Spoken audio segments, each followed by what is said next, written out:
But I wanted to go back to these philosophies because, you have the Bible, and the Bible it is what it is. We have the Constitution, it is what it is. It's a document that it's really incredibly hard to misinterpret it unless you really try to. Well, we've had these philosophies now, and it's been sifting through decades of different people. And now what it's done is they've created something called intersectionality.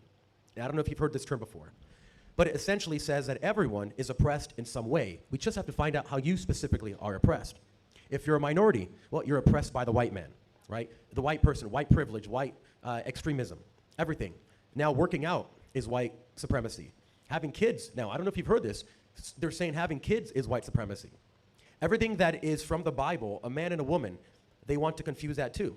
Gender ideology, queer ideology. There are pedophiles. One of them, his name is John Money. You may want to look him up later on.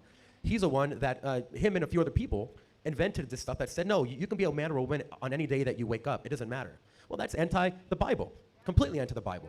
But they're pushing it, and they're making it more and more complicated. Now we have something like 52 genders, and it's not going to stop because the goal is to confuse people into what a man and a woman is.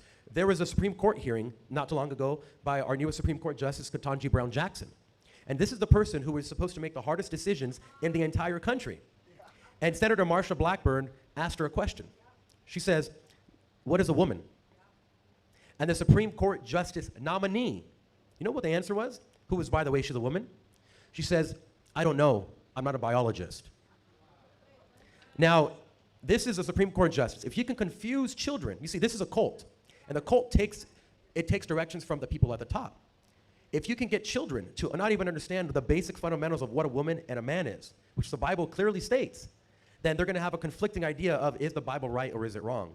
So the more you can confuse people as to what is reality, the more you can control them by saying, this is the reality. And the culmination of all this is that they say, you are whatever you want to be, right? You are the God in your own reality. They talk about something called lived experience. It doesn't matter what science says. They are throwing out science and say, no, science is white supremacist. Science is heteronormativity, meaning just regular men and females dictate what you do.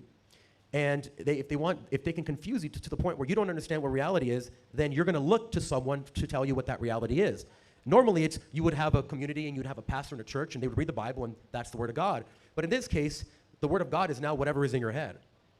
And talk about dividing someone. If me and you can't agree on what the word orange is, then how are we going to agree on anything else? And it's in that disruption that can come in and swoop you and make you a radical ideologue for whatever cause they're pushing.